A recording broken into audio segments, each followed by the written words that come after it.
Okay, good. There was a moment I was watching, I think it was the first one, no, 2 weeks ago now. And I had a question, I didn't want to ask the question, but I thought. Thanks, Rod, for your suggestion. Okay. Interactive with me in this. Okay, here we go. You want a lot, I'm fine. I can see well. It's good. do this one. No, don't waste your bed. It's okay. No, it's fine. I'm good. All right, 18B2. Here we go. I wouldn't mind a cup of Coke, please. Hilton, maybe you can. Welcome to those of you who are in presence.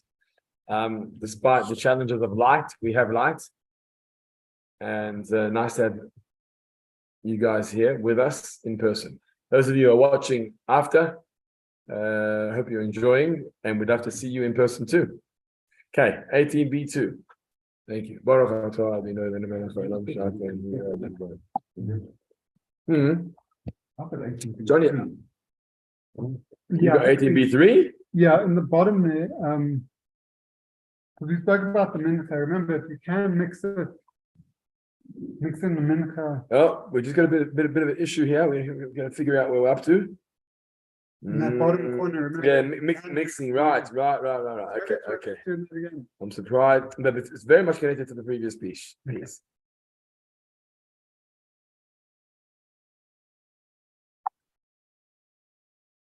Why? Reb Zera. Okay, right, here we go. 18B3. 18B3. That's very possible. I made a mistake when I put the bookmark in. Okay. And here, Johnny, got a copy for you. Thank you. Okay. Apologies there. Let's get going. Yeah. So we have a statement that we learned about Bikurim, about the first fruits. You said that the recitation and the declaration is not critical before the Kohanim start to eat.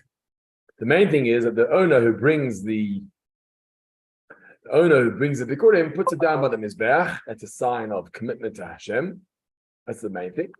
But the declaration is not so critical or important before the Kohanim start to eat. So it's saying that he can't send the shaliach, it has to be present.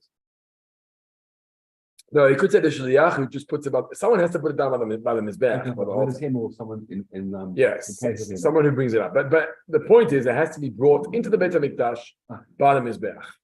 Right. Otherwise, you haven't properly delivered it. That's the point. Because let's say the Kohen grabs it from you on the way in, or he meets you in Jerusalem. He says, "Oh, by the way, I got a whole cart of oranges for you." You're right. Well, the Kohen will be 7 fruits, so a whole cart of figs for you, or pomegranates. And Truma and Maisa applies to all the fruits, but Bikurim is specifically the 7 fruits of Israel. So let's say you meet him in Jerusalem, you say, "Hey, I want to give you the cart of pomegranates." You can't do that. You have to actually deliver it to the Beit HaMikdash, to the Mizbeach, put it there by the altar. That shows that you're bringing it to God, and from there the Kohen can take it. But the declaration we don't have to do. So earlier we associated this to the opinion of Rabbi Lazar in the name of Rabbi Hoshaya.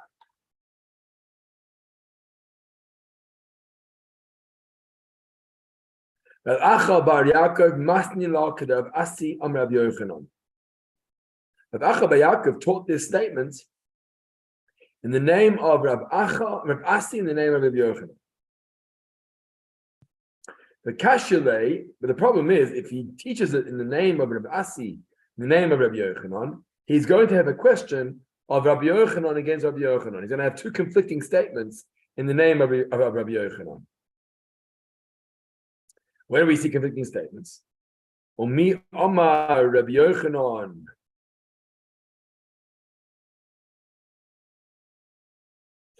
Umi Omar Rabbi Yochanan.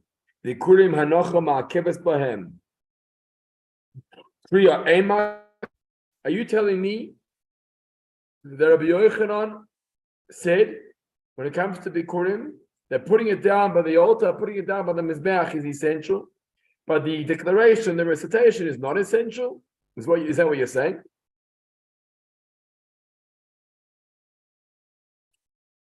But we know of another case where Rabbi Asi came to Rabbi Yochanan And he taught the following, he asked him the following question. From what moment can Kohanim benefit from the fruit of the Bikurim? And Rabbi Yochanan responded, and he said as follows: when do you know it's permissible to the Kohanim? Haruyim the Kriya, we discussed this principle last week. Haruyim the Kriya, those Bikurim that are subject to recitation are permitted to the Kohanim after he's recited. If you want to know what are these Bikurim that deserve recitation, look at footnote 23, i.e. those brought between Shavuos and Sukkos. Remember we spoke about Shavuos and Sukkos being the ideal time to bring the Bikurim in. Why? Because that's the time that the Bikurim is fresh. That's the time that the Bikurim are fresh. And Sukkot is a time of Zman Simchateinu, a time of joy. And therefore, the ideal time of bringing the Bikurim between Sukkot and between Shavuos and Sukkot, if you bring it then you'll recite. You'll say the Arami Oved Avi, the whole passage that's related to the Bikurim. So, if it's deserving or suitable for reading, you've got to read before the Kohanim take it. The She'ein Burim the Kriya. But those Bikurim that are not suitable or don't need reading, i.e. after Sukkot, once they saw the face of the temple, i.e. once they've entered the temple courtyard, even before they reach the altar, he's already allowed to take it. That's very lenient. And that creates a huge problem. Look at the next line. Kashya, Kriya, Akriya. We've got a contradiction between reading and reading. In other words, Rabbi Yochanan is quoted initially to say you have to read. Sorry, you don't have to read at all. And now it's saying that you may have to read if it's Bikurim that's suitable for reading, you may have to read. So we have a contradiction in the words of Rabbi Yochanan. Is reading critical or not critical? Again, in the opening statement, we said you don't have to read at all, and now we're saying, well, hold on. If it's part of the Bikurim if it's brought at the right time, and it's suitable for reading, then you have to read. Kashya hanocha, and we also have a contradiction regarding the placement of the Bikurim. According to the first opinion or first statement, it's essential. You have to put it down by the Mizbeach, by the altar. But now what we're saying is that you don't have to at all. That the Bikurim that don't need reading, what do we say? The Bikurim that don't need reading, then you don't even have to put it down by the Mizbeach. What's the terminology? The moment it sees the face of the sanctuary, the moment you're in the streets of Jerusalem and you see the temple up above you, you can now hand it over to the Kohen. It's not necessarily critical to put it down by the Mizbeach. So we have a contradiction. Now let me just explain the context of this passage here. According to the earlier teachings, this whole discussion about reading or not reading when delivering the Bikurim, we said in the opening section of the Art Scroll, it was associated to Rabbi Elazar. He was the source of this statement. Everything would have been fine had we just gone with Rabbi Elazar. The problem was that Rabbi Acha Bar Yaakov, who is the source that we're quoting today, he names it in the name of Rabbi Yochanan. Well, he says in the name of Rabbi Asi, in the name of Rabbi Yochanan. The moment he associated to Rabbi Yochanan, now we got trouble. Because Rabbi Yochanan is now all conflicting. He's all over the place. We don't know what Rabbi Yochanan is saying. One day he's saying this, the next day, one day he's being quoted to say this, the next day he's being quoted to say something else.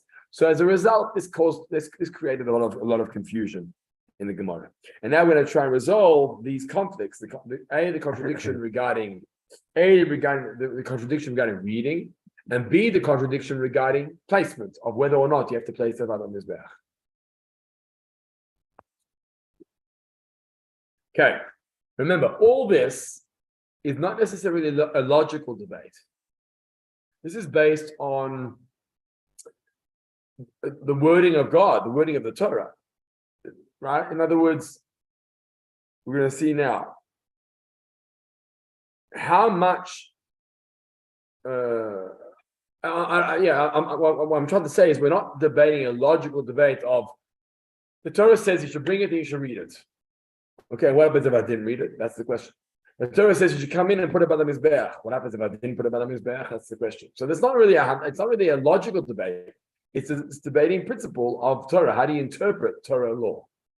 That's the debate. And just to rewind further, we're talking about lashes, and when the Kohen does this or does that, whether he should or shouldn't get the lashes. So I see. Good point. So if the Kohen takes it right, and the lashes here are all biblical lashes. Yeah. So if the Kohen takes it too early, for example, then he may deserve lashes for taking it too early. That's the discussion. So it's all based on a biblical context, and to see what does Torah say about such a scenario or situation. Okay. So now, top of the right-hand column, 8b3, the same page we're on. Kriya akriya lokasha. We're not going to have a contradiction with regards to reading. Why? Ha Rab Shimon, ha Rabbanon.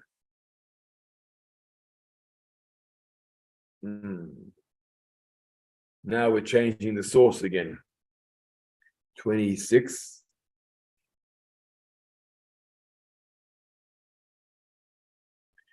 The statement regarding the recitation being essential is actually the opinion of Rabbi Shimon. And the statement that reading is not essential is the opinion of Rabbanon. Question is, why do we say it in the name of Rabbi Yochanan?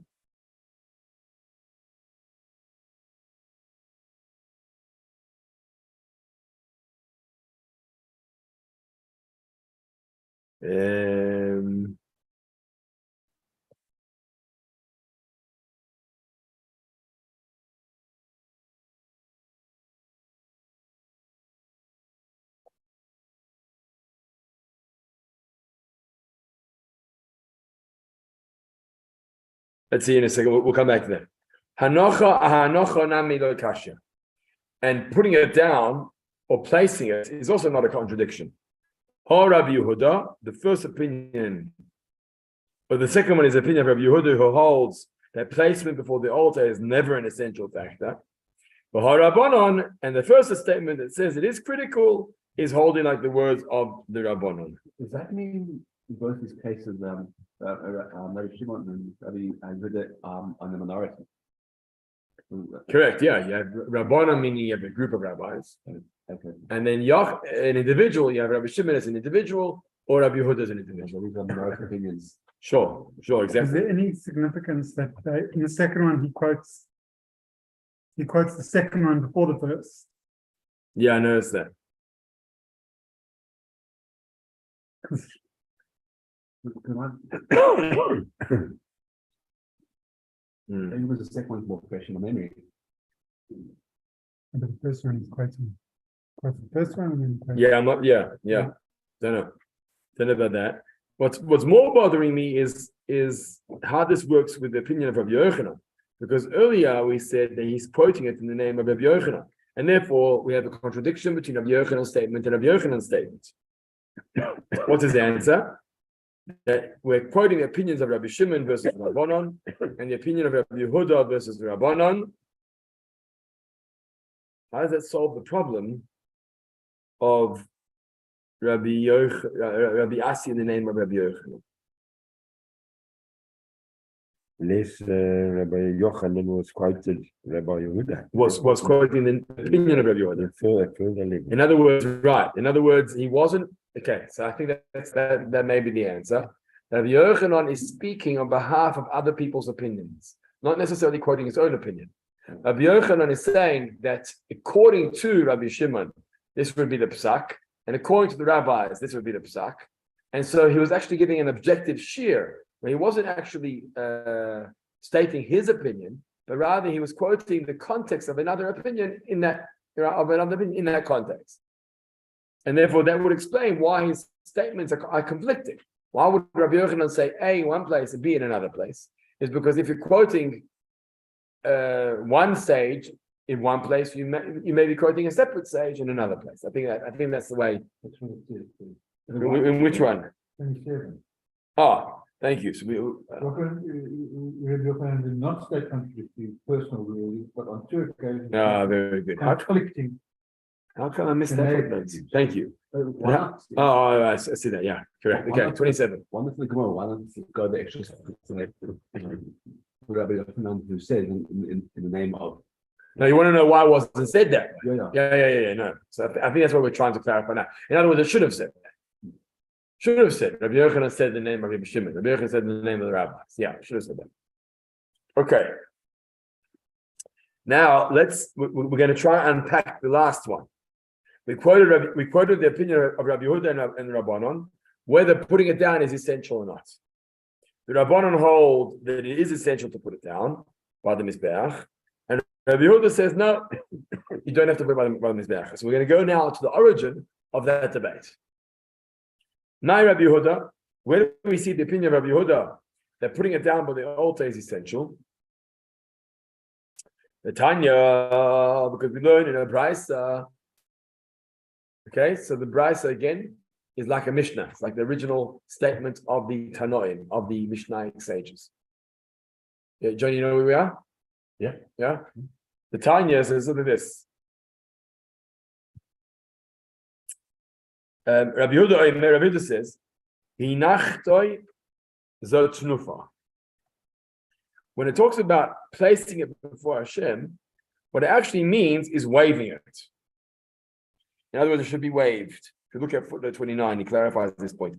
That is, they are waved in 4 directions and then up and down, just as the sacrificial parts of certain offerings. And the lulav are also waved, right? Skip to the next paragraph. Rabbi Yehuda reads the words v'hinachtoi as though it was vowelized. V'hinchatoi. He says instead of v'hinachtoi. With this vowelization, it means and you shall point it. The word nacha is sometimes used in scripture to denote pointing in a certain direction or leading, as it says, "Nacham Elokim." It can thus be used to refer to waving, which involves pointing the bikurim in various directions. Rabbi proceeds to explain what impels him to this interpretation. Okay, so instead of saying "V'nachta," you put it down. V'nachta means, and you should wave it. Says the Gemora, maybe it means to put it down literally. Who came up with that suggestion that it means to wave it? Maybe vinachta means to actually put it down. When it says the word v'hinichoi, wherever it says the word v'hinichoi, it means to put it down. But why do I have the word v'hinachta, which is different to v'hinichoi? V'hinichoi means to place it. What does it mean v'hinachtoi? Says the Gemara, zu tnufa, this means waving. Because it's a repetition. It's like, because verse 4 and verse 10, they're saying the same. Yeah. Verse, how do you see those two No, verses? it's just that in the art scroll, in the yeah, right. In the same declaration, there's two. It's got the same word twice, so they're trying to come up with the meaning of why you would have the same word. Yeah, if it's been already said once. Interesting. Look what it says in the art scroll description here. Stay within the text inside. Don't go to the footnote just yet. Let's just read this for a second.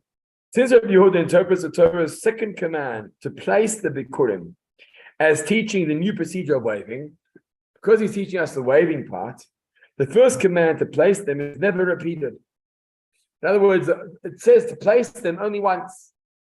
It's not right, because the second time it says to place them, you're not translating it to mean to place them, you mean to wave them. So the first time it mentions to place them, it means to place them, and it's never repeated again.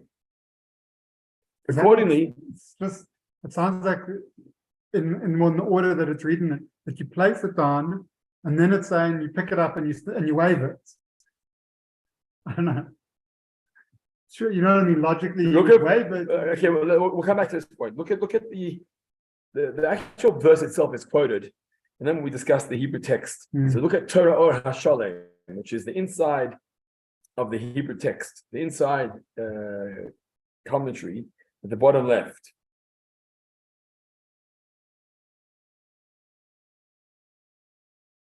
So here's verse 4.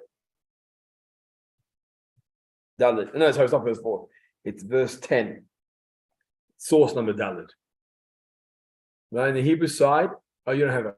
Yeah, on the Hebrew side, inside of the text, if you're using the booklet, you won't have it. This is like this. I brought the fruits of the land, the first fruits. Hashem, which God has given me. Which means I placed it. In front of God. And I bowed in front of Hashem. That's verse number 10. Now go to the next one, the next verse, which he quotes here. This is now verse number 4. It's the other way around. Right at the bottom. Yeah, along that line. Yeah, there. So go to the next source. Next source is hey. It's right at the bottom of the page, bottom text. And the kohen should take the basket from your hand, and place it. Its name is Bach Hashem Elokecha in front of the Mizbeach. So you got v'hinicho, you have v'hinachto. You got to switch it around. The second one comes first. It's verse 4. V'hinicho. The second one comes second. It's verse 10. V'hinachto. But the way Rabbi Yehuda is interpreting this v'hinachto, it means not to put it down, but rather to wave it. It must be waved. Must be waved. As part of the process. What they would do is they would actually wave it in different directions, like the lulav. The spiritual background to this is in order to dispel. It's funny because on the one hand we don't believe in superstition, we don't believe in evil spirits. But one of the reasons we wave the lulav back and forth, like we wave this, the bikurim, is actually to push away the evil ruach, evil spirits that would often attack kedusha and holiness. We don't see that too often. The concept of being wary and worried about evil spirits, but when it comes to here, the waving of the mizbeach, or the waving of the korbanos and the sacrifices, or the waving of the purim, or the waving of the lulav, that does for some reason apply. It's part of that spiritual protection that we're bringing upon us. But here's an interesting principle. He's saying like this: "V'hinachto" means to wave it. Okay, so basically, well, careful, there's a bug under your Gemora. He wants to learn a shiur now. He wants to learn. So now let's just clarify this point. So what he's saying is like this. You now don't have a second verse to support the mitzvah of putting it down. Because the second time it says put it down, we're now interpreting it not to mean to put it down, but we're interpreting it to mean to wave it. Okay? But he has a principle. If you read this article description on top, he says an interesting thing. Accordingly, second last line. In keeping with the general principle that any given detail of a procedure is not essential unless the Torah repeats the command to perform it. That's an interesting principle. It's only considered essential if there's a second mention of the mitzvah. Now, the truth is, we have another principle that we learned in Makkos. You have to have a warning and you have to have a punishment. Well, the punishment comes after the warning. But here's another thing, nothing to do with the punishment. If a mitzvah is not mentioned twice in the Torah, you actually don't know if it's essential or not. In other words, it may be, if you want to drop it to the floor, you can do it. You'll still learn the Torah. Fine. So my point is that if you only mention a mitzvah once, and not a second time round, you don't know if it's essential or not. This is across the board. Yeah, but I'm not sure if all opinions hold this. But this is what he's holding. That every mitzvah has to be mentioned twice in order to make it essential. When we say essential, it means that there's lechatchila and there's b'di'evet. Lechatchila means initially you're supposed to do. So every mitzvah you're supposed to do. But what happens if I didn't do it? Would it affect my observance of the mitzvah? So we're saying like this: if the mitzvah is not mentioned twice, then it may not be essential at the end. I think it's the the detail of the procedure, maybe just the last words there, that it's sort of you doing the general thing. Obviously, you need to do the general thing, but there may be a certain, small Detail of a procedure. that is either saying, Okay, interesting. So for the actual ritual itself, or the actual mitzvah itself, once is enough, perhaps. But within the details of the mitzvah, you need to have a second time to show that it's serious. And that's surely for only positive commandments. Yeah. I would understand. Right. So that goes back to the other point we mentioned. The point we mentioned about the warning and the punishment. That warning and the punishment is about negative commandments. You need to have once the warning and then comes the punishment.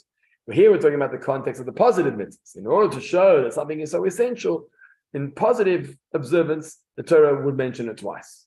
And the fact that now it's not mentioned twice, because placing it down doesn't mean placing it down. Placing it down here means giving it, waving it.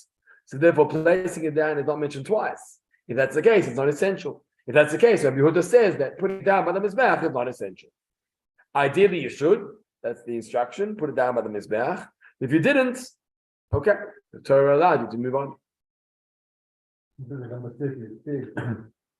It's normally only repeated the sacrificial procedures, and bikurim are not sacrificial. Let's see this for a second. Hold on. Scripture. Let's read this. Since bikurim are not a sacrifice, okay, several commentators express surprise at its application to the bikurim procedure. In other words, why are we applying this law here? The Bishop Engel explains that because the bikurim must be brought to the temple and offered before the altar, the process of bringing them is considered a sacrificial procedure. Okay. However, the Chazon Ish dismisses as a misconception the notion that the principle applies only to sacrifices. Although the Talmud never cites it explicitly in any other context, he infers from here and several other sources that it actually applies to all areas of Torah law. Okay.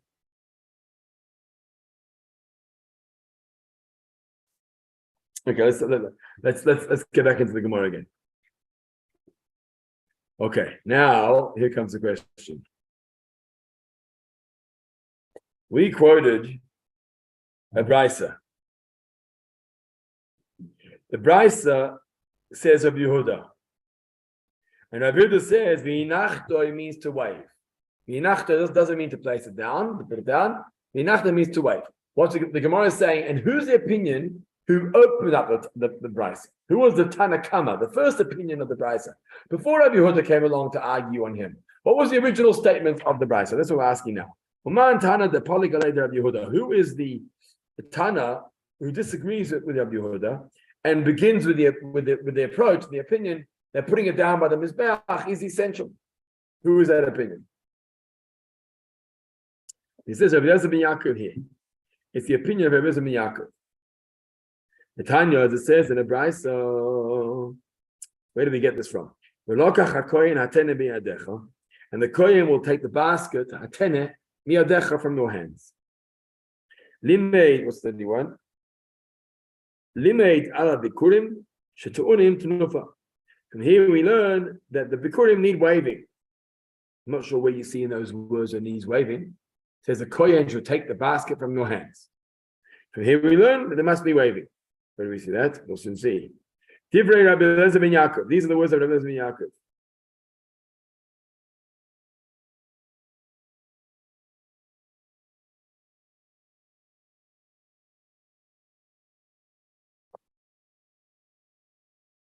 Well, that's the answer.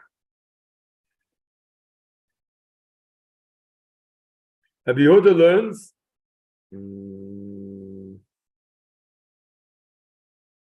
Okay. Rabbi Yehuda learns v'inachtoi. Sorry, Rabbi Eliezer ben Yaakov learns that v'inachtoi means to put it down above the altar. Hold on.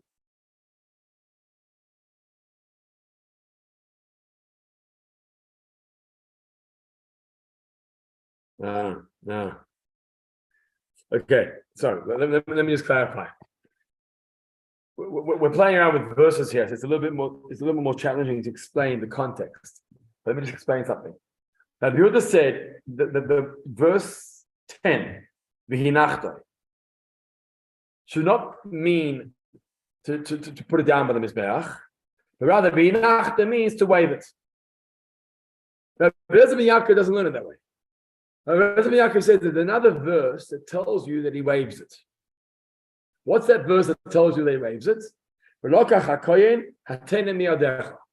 fact that the Kohen has to take the basket from your hands already shows you and indicates to you that the Kohen would wave it. Did you place it in the Kohen? Exactly. No,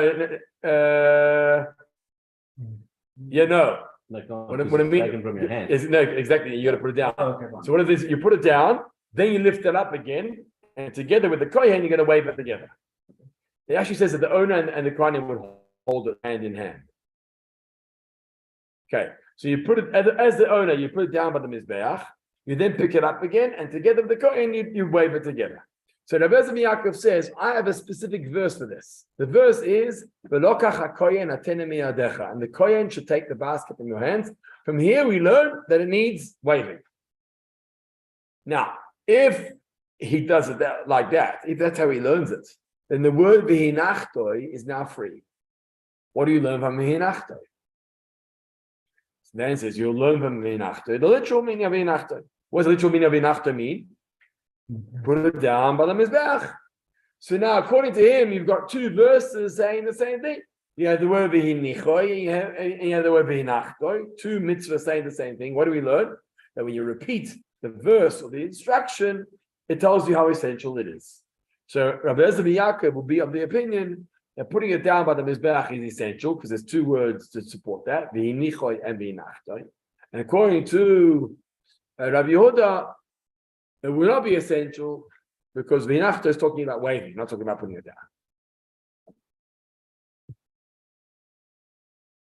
Okay?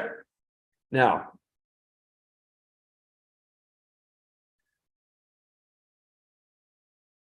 the question we're going to ask is, how does Rabbi Yaakov know this? It says that the Kohen would take hatene miyadecha. Kohen would take the basket from your hands. And from him he learns that it means waving. Where did you get the word waving in the context of the Kohanim taking it from your hands? That's the next question. How did you derive that that's the source of waving according to the Torah? The fact that the Kohanim took it from your hands. So if you look at the Gemora now, the Gemora says, my time of the Rebbe Yaakov, last paragraph on the left-hand column. My time of the Rebbe Yaakov. What is the reason for Rebbe Yaakov's statement that taking it from the hands of the Kohanim means waving it? It says, Asya yad yad mishlamim. Asya yad yad mishlamim. We're going to learn yad. Okay, yad means hand, right. We're going to learn yad from shlamim. This is called, what we've discussed before, a gezerah shava. And when you have a word in one place, you have a word in another place, you can compare the context and the laws of the two places. It's called a gezerah shava meaning equal. So when you've got a word here and a word there that's equal, you can compare the two. That's how we're going to learn it here. Is that we have a yad mishlamim. We have a hand here and a hand there, and we learn it out of shlamim. It says in our context over here, and here it says the Kohen shall take the basket from your hand. Directly from your hand. And it also says, Yodov to the Eno, es Ishe Hashem. With his own hands, he shall bring the carbon or the fire of Hashem.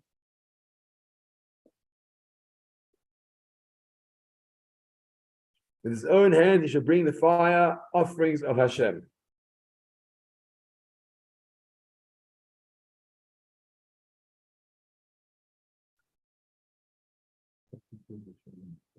So what do you see here?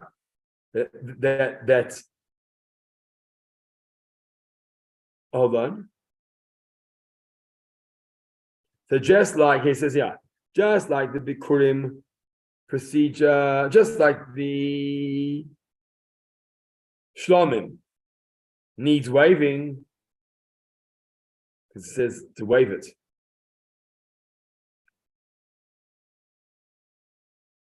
Just like the shlomim offering, the korban needs waving. So too, the bikurim will also need waving. That's how we're learning it. So yadav, yad, yad. Just like it says yad there, that means waving. So to here also means waving.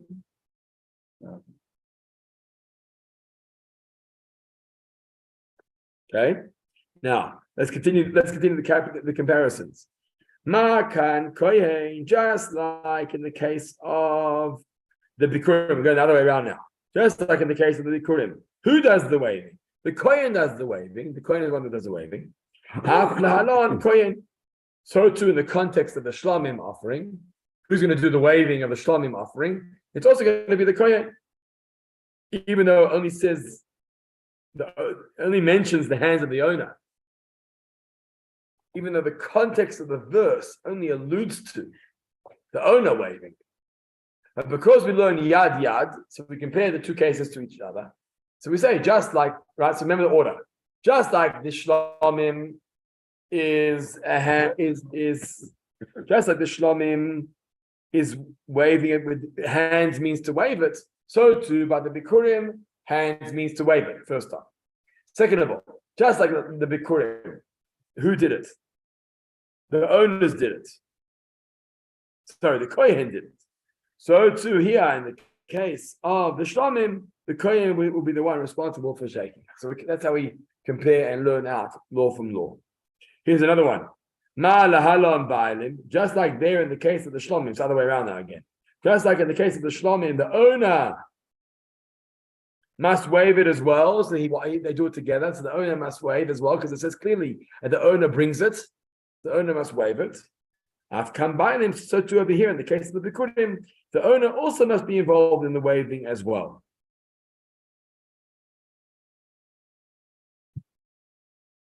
Look at das. That's the Gemora Shava teaches that in the cases of shlomim and bikurim, both the kohen and the owner are involved in the waving process. So we learn it out.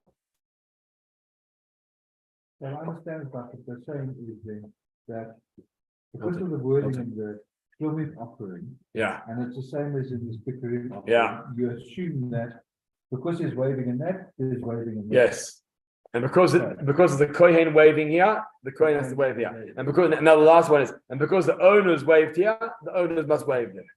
So it's association of words. Exactly. Now, but we have a tradition that a Gemora Shava cannot be made up. You can't come and say that because there's a word here and a word there, I'm therefore going to derive Torah law from that. What you can derive is a drush. You can give a drasha based on it. You can take a life lesson. There's poetic license to do that, to be able to compare. In fact, many times there's a new age.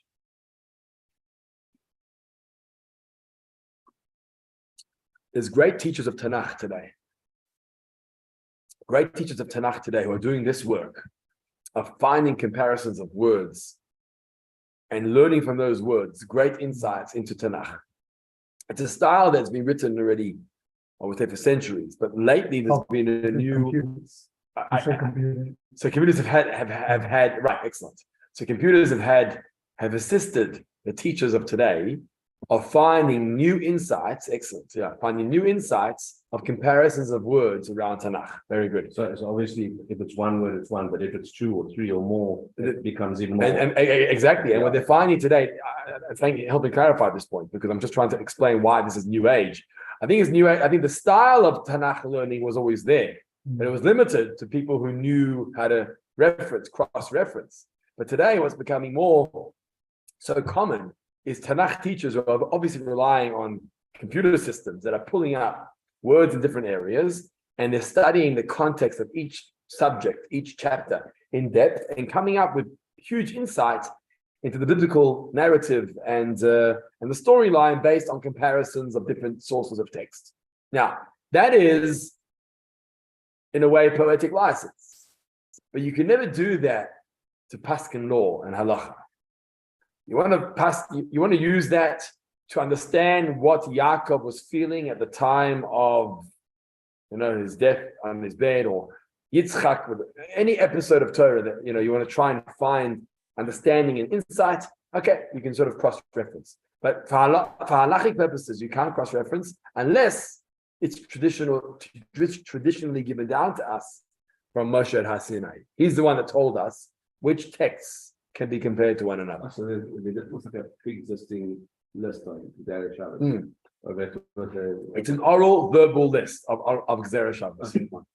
But we will find time to time is the sages arguing whether they accepted this particular Gzera Shava as a tradition from their teachers. Many times the opinion will say, I never got that one. I was never taught that one. And because I was never taught that one, I can't rely on that as a source.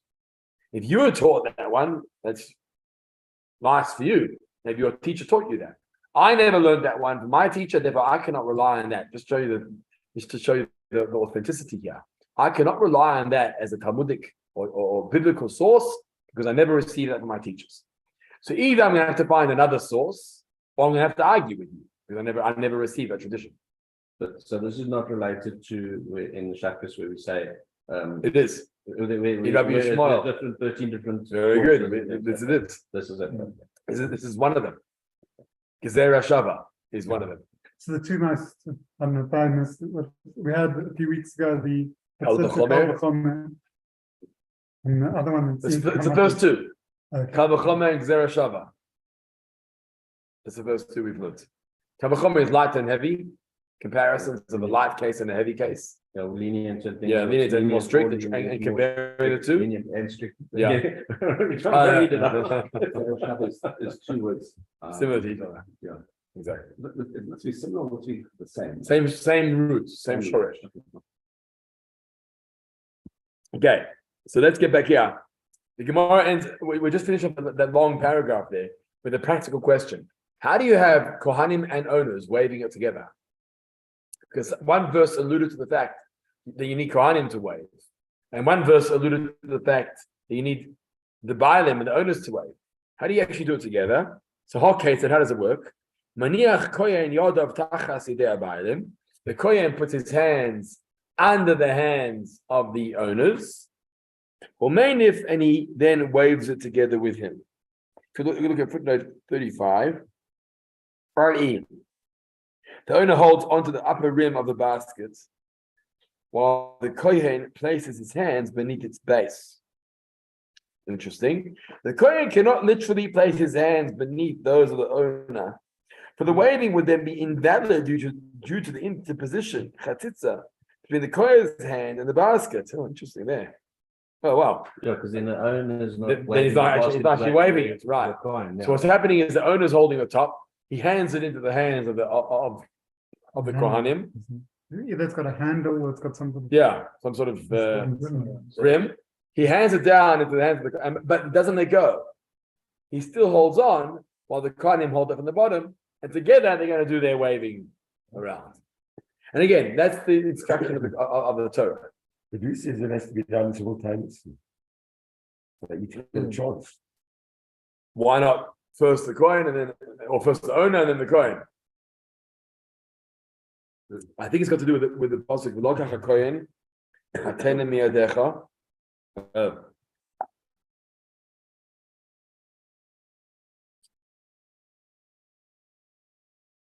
Is it maybe to do with the fact that you're not leaving it there, you're passing it on, rather than You're not leaving it where? In the hands of the putting coin. it down and then leaving it, and then someone's taking it. It's you passing it on to the client. Actually, there's a giving component. The actual basket. But the fact that they're both touching it at the same time. So right. So let me just show you something interesting here. If you go back to the verses that we just quoted, the Hebrew text at the bottom again. Go to the Hebrew index side where the verses were quoted. Right. Here's the interesting thing. Again, the second one is quoted. The first verse is quoted second. So that's what I want to think about. It's the one on letter Hey. Okay. The order of events here. And the Kohen will take the basket from your hands. And he'll put it down. In front of the Mizbeach of Hashem. Who puts it down? Okay. I'm not sure about that. Well, that's from what that says. No, right, but I would imagine that the owner puts it down as one of his signs of recognizing that God is the source of all produce. So I think that's why you have to say, possibly Lewis, is that it was simultaneous. Because what you're doing is you're handing it into the hands of the kohen, who's now going to wave it with you. So you're the let's do it like this. You're the owner. You come with your basket, you hand it into the hands of the kohen. The kohen puts his hands under, and together we wave it, right? Now, what Lewis is saying is, why must it be like that? First, I'll shake the owner, then I'll give it to you, and you'll shake. Now the question is, who's putting it down? Does that mean the kohen now gives it back to the owner and he puts it down? We don't see that step here. The kohen takes it from your hands. V'hinichoi, I think, means the owner puts it down. How can the owner put it down if it's now sitting in the hands of the kohanim? And it's the reason that the kohanim never took it away from you. You held on to it the entire time. The kohanim put their hands in, the kohen put his hands in, and was now holding it. From here we learn that they waved it together. Then the kohen let go, and the owner continues and then puts it down by the mizbeach. The one word repeated showing the importance of this. So is there maybe a bit evidence where it wasn't done handled the right way or shaken the right way, but the end is still count? You want to know if shaking is essential, or if they skip this shaking part, can it move forward? Well, yeah, that's the follow-up question. If they do it wrong, the hand over, they may shake together, but they shake it in turns. No, but it says on the thing where you go to all corners and then you go up and you end down. Yeah. It says that on Peter's page. That's Order to it, and maybe the last thing is when it goes down onto the altar. That's what. to the bottom, right? Well, Evan's saying, what happens if you didn't shake, or you didn't do this process of shaking? But it's the same as the lulav. Yeah. It's done in the same order. Yeah, but what happens if you didn't do just like we debated, what happens if you didn't put it down by the mizbeach? Yeah. Same question he's asking. What happens if you didn't shake at all? You forgot about that step.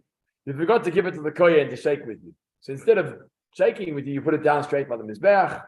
Is it ma'akev? Ma'akev means is it essential, or does it hold back the observance and the procedure? That's the question everyone's asking here. The shaking is substitution or alternative to putting it down. No, I think you have to put it down afterwards. Yeah, both. You need both. Yeah, sure you need both. Yeah, you need both. We had Ideally. at some stage, we always said that some people brought very elaborate baskets. No. We said that they take their basket home, Oh, they never leave it there. and the people that have a very simple basket. Yeah, but you won't see that. You won't see that within the text. Okay, I don't think. Again, I may be mistaken. If the Gemora does to write it, I don't think we see it within the text of the Chumash. As the Gemara speaks about this Bikurim, and the guy with the wealthy basket actually took his basket home with him. yeah. And the one with the poor basket left it there. So there's a powerful message about that. Yeah. Remember where it's quoted from? So if you look at the end of the quote, it brings the What is the source of this? no the Pesukim verses. Oh, is this from Yeah, look, Torah? yeah, Torah. Yeah, these are the verses. Look at the end of the pasuk. He quotes in brackets. Devarim Chavav 4 Dalet. Well, the other one is Devarim Chavav Yud. And that's what So you have to know your gematria, you have to know your numerical value in order to work it out. Chavav would be 26, and Yud is 10, or Dalet is 4. That's how you would work out what chapter and verse it is. Okay. Just on that note, it's interesting because Christians who study Bible text, and it's actually fascinating because the first time I was properly introduced to this was here in South Africa. I didn't really engage with non-Jewish, what's the word? Knowledgeable or goyim, knowledgeable in biblical teachings. Which American average goy or in Australia knows their Bible a lot. I came across a TV show called the American Bible Quiz. We have these Americans who their Bible knowledge is incredible. Oh, really? And so a quiz show. They go Yeah, around. yeah. But it's not common. Where Not in New York. I've been on in New York. Maybe, yeah. No, not in New York. The African American, no. It's football players. Actually, that's name. And what? It's the exception to the rule, I think. Are they accepted the rule? Right. No, that whole area is a Bible Belt. Yeah, the Midwest group and the others. Oh, yeah. Right. Like having a Torah discussion in. Yeah, they're all Trump followers. Aren't they all Trump followers? He had a few pastors getting up and preaching biblical texts. Right. So, but here in Africa, you see it very common. But one thing that's interesting is that they quote chapter verse. That's the way they learn. They memorize it based on chapter verse. Isaiah chapter 25, verse 13. 53 is the famous one, right? But that's how they memorize their Torah teachings. In Judaism, in Jewish schools that learn and teach Tanakh, we don't study it that way. Well, first of all, maybe Tanakh more so, but in Chumash, 5 books of Moshe, we go according to the names of the parashas. So in Parashas Mishpatim, or this week's Parashat Kitisa, this is where you'll find a particular mitzvah. The reason being is because the chapter verse was an added-on addition by the Christians. When Moshe Rabbeinu gave us the Chumash, there's no chapter verse. The verses just flow one from the other. Obviously, there's a tradition to break where the Balkora stops in his laning. That's the break. That's the sof pasuk. That's where you end the verse. But generally, there's no count in the original Torah teachings. The fact that we use chapter verse today is from non-Jewish background. And I think the Jewish chapter and verse is slightly different from the Christian chapter and verse. Well, I'm not sure. Is it? So there are places I think Where we change in that's interesting. What in the Old Testament or? in the old, No, the Christian old, the Christian. Sorry. No. Our Chumash versus the Old Testament. Yeah. The Christian Old Testament and the Chumash being there. may have the punctuation. Punctuation just Slightly different. Yeah. That's interesting. Breaks in because it's like how they do the translation. the Ten Commandments. The Christian 10 Commandments is slightly different from the Jewish 10 Commandments. Really? Yeah. Really? Oh yeah. Really? And I think the Catholic 10 Commandments slightly Oh, different. really? Yeah, no. I mean, I know there are multiple versions of depending on which version it was translated as, and how many times it was translated. So I'm just mentioning the context of Lewis's point is that the fact that we say Dvarim Chaf Vav, that's how we reference today. In other words, the way we learn it is by memorizing the parashas and knowing the parashas. But we do use chapter verse today, as you can see here. Dvarim Chaf Dalet Dalet. That's how we reference something today. But they're definitely more clued up in their chapter and verses than we are, because they're taught how to learn that way. We have there's no holiness in Judaism in knowing chapter verse. What's important to us is go find it. So we memorize it based on parashas or haftorahs, right? People memorize the basic, stuff such and such. I'm going to say. Yeah, so that we do in Talmud. We do that. Yeah. Page 18 in the Talmud, exactly. But, Because it's oral. Because it's oral. It has pages, right? It has pages. In Chumash we never had pages. In Tanakh we never had pages. And then you got the people who say because it contradicts, it's not true, rather than if it contradicts, why? Okay, well that's what it really means. It.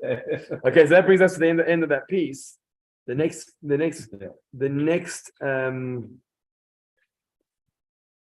section is going to elaborate, but it's a slightly different topic. So we're at the bottom of 18b4.